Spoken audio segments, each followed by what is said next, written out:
Throughout modern history, a variety of influential perspectives on capitalism have shaped modern economic thought. Overview. Adam Smith was one of the first influential writers on the topic, with his book The Wealth of Nations, which is generally considered to be the start of classical economics, which emerged in the 18th century. To the contrary, Karl Marx considered capitalism to be a historically specific mode of production and considered capitalism a phase of economic development that would pass and be replaced by pure communism. In conjunction with his criticism of capitalism was Marx's belief that exploited labor would be the driving force behind a revolution to a socialist-style economy. For Marx, this cycle of the extraction of the surplus value by the owners of capital or the bourgeoisie becomes the basis of class struggle. This argument is intertwined with Marx's version of the labor theory of value, asserting that labor is the source of all value, and thus of profit.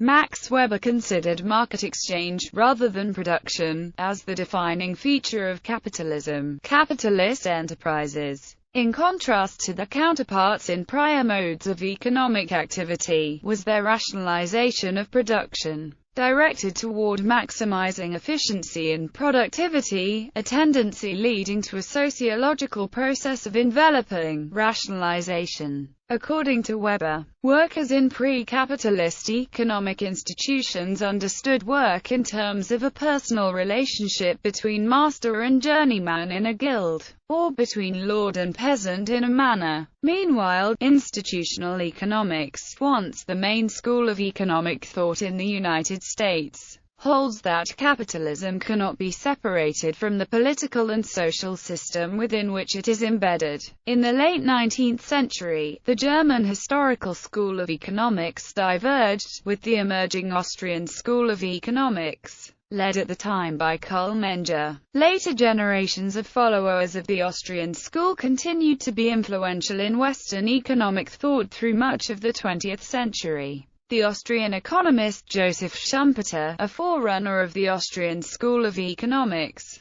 emphasized the creative destruction of capitalism, the fact that market economies undergo constant change. The Austrian economists Ludwig von Mises and Friedrich Hayek were among the leading defenders of market economy against 20th-century proponents of socialist planned economies. Among Mises' arguments were the economic calculation problem. It was first proposed by Ludwig von Mises in 1920 and later expounded by Friedrich Hayek. The problem referred to as that of how to distribute resources rationally in an economy. The free market solution is the price mechanism, wherein people individually have the ability to decide how a good or service should be distributed based on their willingness to give money for it. Mises and Hayek argued that only market capitalism could manage a complex, modern economy. Partially opposed to that view, the British economist John Maynard Keynes argued in his 1937 The General Theory of Employment,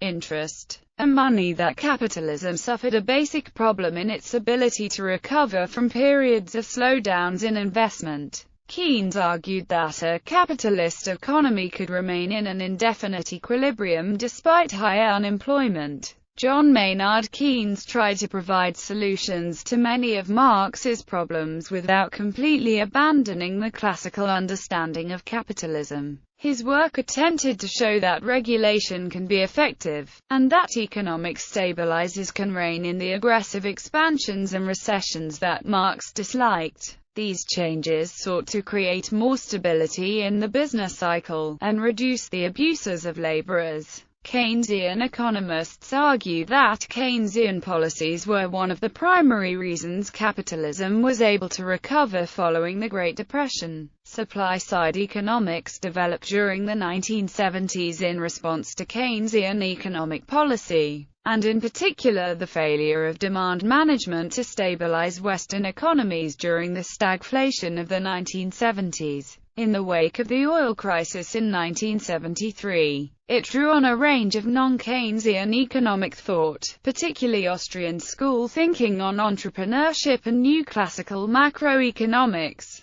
The intellectual roots of supply-side economics have also been traced back to various early economic thinkers such as Ibn Khaldun, Jonathan Swift, David Hume, Adam Smith and Alexander Hamilton. Typical policy recommendations of supply-side economics are lower marginal tax rates and less regulation. Maximum benefits from taxation policy are achieved by optimizing the marginal tax rate to spur growth. Although it is a common misunderstanding that supply-side economics is concerned only with taxation policy when it is about removing barriers to production more generally. Today, the majority academic research on capitalism in the English-speaking world draws on neoclassical economic thought.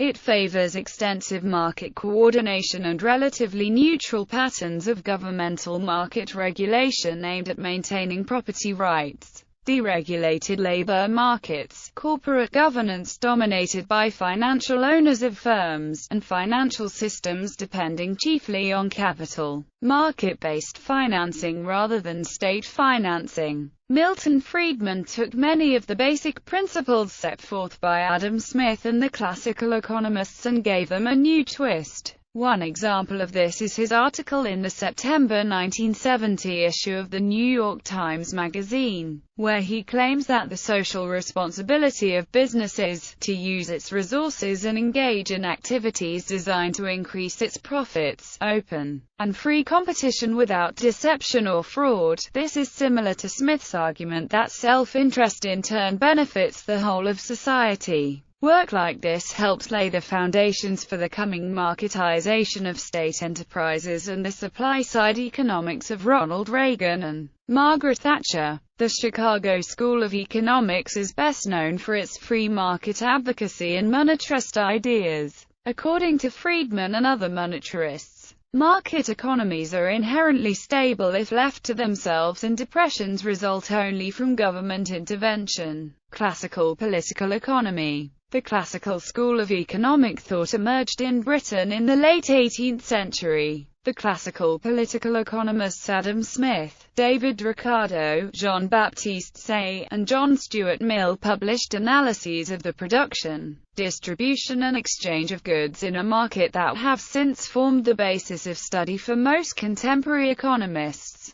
In France, physiocrats like François Quesnay promoted free trade based on a conception that wealth originated from land. Quesnay's tableau économique described the economy analytically and laid the foundation of the physiocrats' economic theory, followed by Anne-Robert Jacques Turgot, who opposed tariffs and customs duties and advocated free trade. Richard Cantillon defined long-run equilibrium as the balance of flows of income, and argued that the supply and demand mechanism around land influenced short-term prices. Smith's attack on mercantilism and his reasoning for the system of natural liberty in the wealth of nations are usually taken as the beginning of classical political economy. Smith devised a set of concepts that remain strongly associated with capitalism today, particularly his theory of the invisible hand of the market, through which the pursuit of individual self-interest unintentionally produces a collective good for society. It was necessary for Smith to be so forceful in his argument in favor of free markets because he had to overcome the popular mercantilist sentiment of the time period. Among civilized and thriving nations, on the contrary, though a great number of people do no labor at all, many of whom consume the produce of 10 times, frequently of 100 times more labor than the greater part of those who work, yet the produce of the whole labor of the society is so great that all are often abundantly supplied, and a workman, even of the lowest and poorest order, if he is frugal and industrious, may enjoy a greater share of the necessaries and conveniencies of life than it is possible for any savage to acquire. Adam Smith, Wealth of Nations. He criticized monopolies, tariffs, duties, and other state-enforced restrictions of his time and believed that the market is the most fair and efficient arbitrator of resources. This view was shared by David Ricardo, second most important of the classical political economists and one of the most influential economists of modern times. In the Principles of Political Economy and Taxation, he developed the law of comparative advantage, which explains why it is profitable for two parties to trade, even if one of the trading partners is more efficient in every type of economic production. This principle supports the economic case for free trade. Ricardo was a supporter of Say's law and held the view that full employment is the normal equilibrium for a competitive economy. He also argued that inflation is closely related to changes in quantity of money and credit, and was a proponent of the law of diminishing returns, which states that each additional unit of input yields less and less additional output. The values of classical political economy are strongly associated with the classical liberal doctrine of minimal government intervention in the economy, though it does not necessarily oppose the state's provision of a few basic public goods. Classical liberal thought has generally assumed a clear division between the economy and other realms of social activity, such as the state. While economic liberalism favors markets unfettered by the government, it maintains that the state has a legitimate role in providing public goods. For instance, Adam Smith argued that the state has a role in providing roads, canals, schools and bridges that cannot be efficiently implemented by private entities. However, he preferred that these goods should be paid proportionally to their consumption. In addition, he advocated retaliatory tariffs to bring about free trade, and copyrights and patents to encourage innovation. Marxist political economy.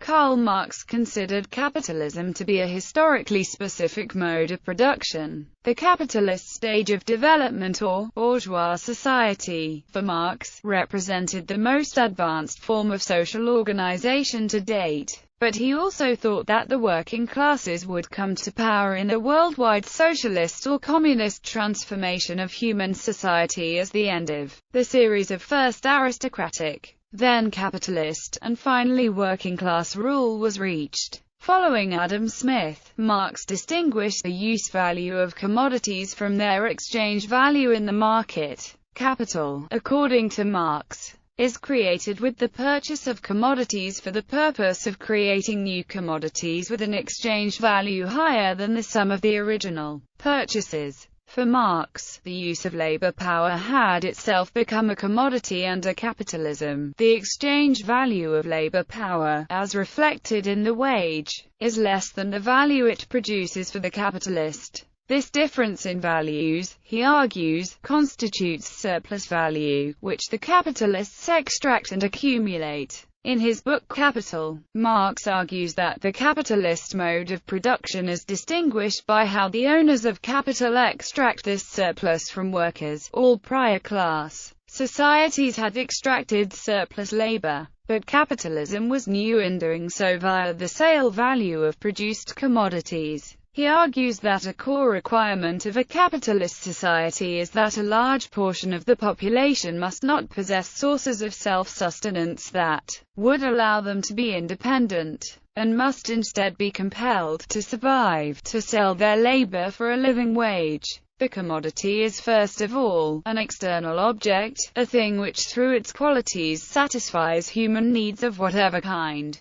The nature of these needs, whether they arise, for example, from the stomach, or the imagination, makes no difference. Nor does it matter here how the thing satisfies man's need, whether directly as a means of subsistence, i.e., an object of consumption, or indirectly as a means of production. Karl Marx, Das Kapital. In conjunction with his criticism of capitalism was Marx's belief that exploited labor would be the driving force behind a revolution to a socialist-style economy. For Marx, this cycle of the extraction of the surplus value by the owners of capital or the bourgeoisie becomes the basis of class struggle. This argument is intertwined with Marx's version of the labor theory of value, asserting that labor is the source of all value, and thus of profit. Nature builds no machines, no locomotives, railways, electric telegraphs, self-acting mules, etc.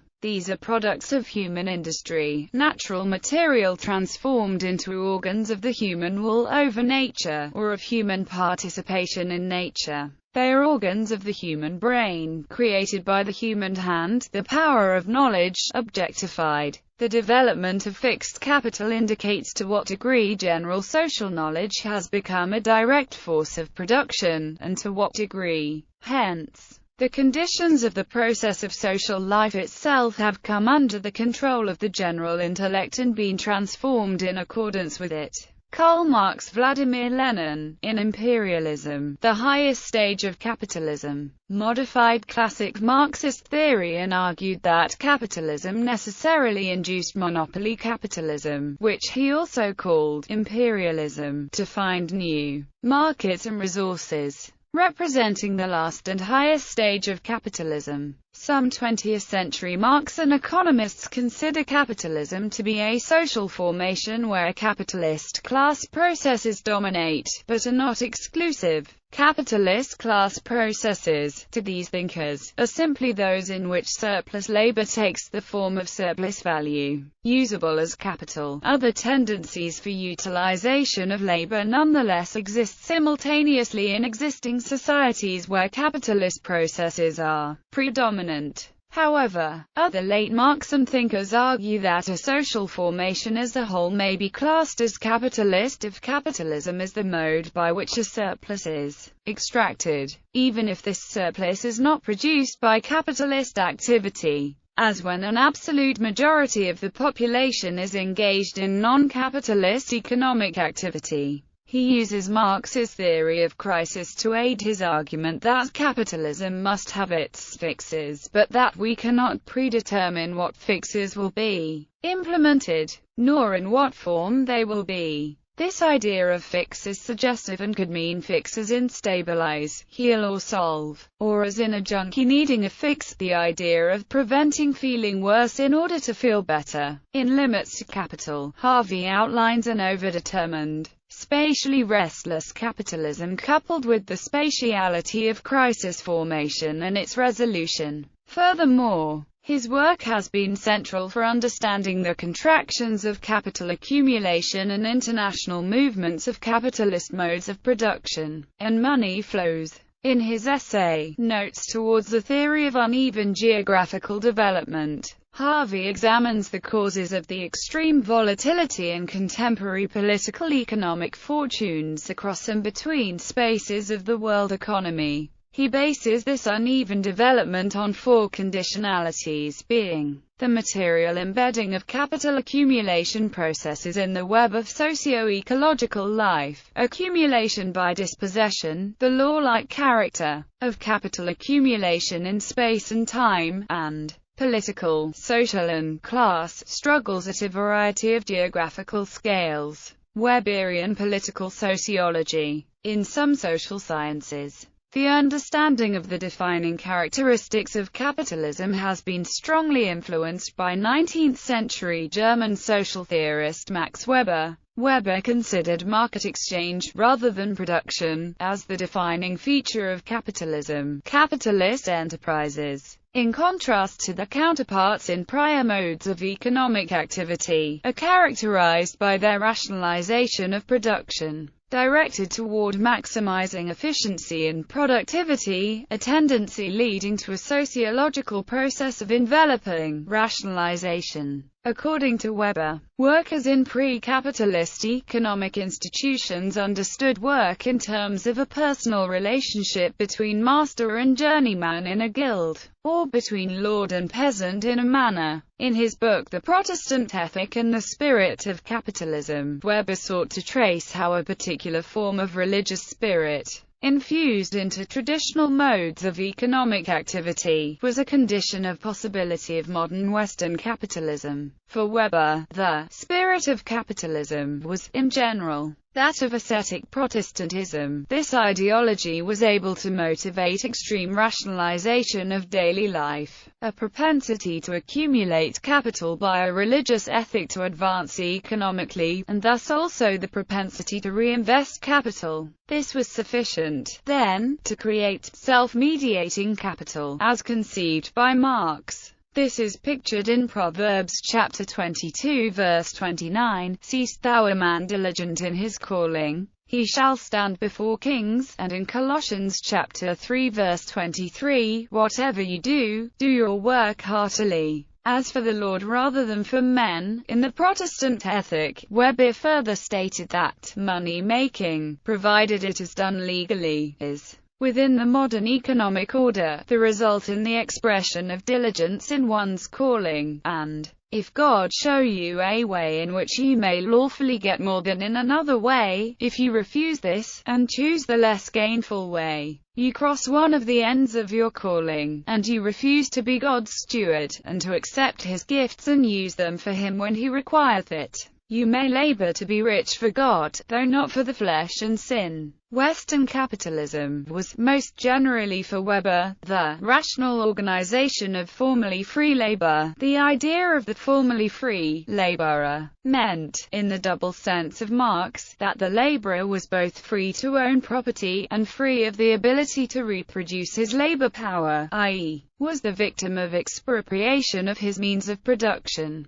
It is only on these conditions, still abundantly obvious in the modern world of Weber, that Western capitalism is able to exist. For Weber, modern Western capitalism represented the order, now bound to the technical and economic conditions of machine production, which today determine the lives of all the individuals who are born into this mechanism, not only those directly concerned with economic acquisition, with irresistible force. Perhaps it will also determine them until the last ton of fossilized coal is burnt. This is further seen in his criticism of specialists without spirit, hedonists without a heart, that were developing, in his opinion, with the fading of the original Puritan spirit associated with capitalism.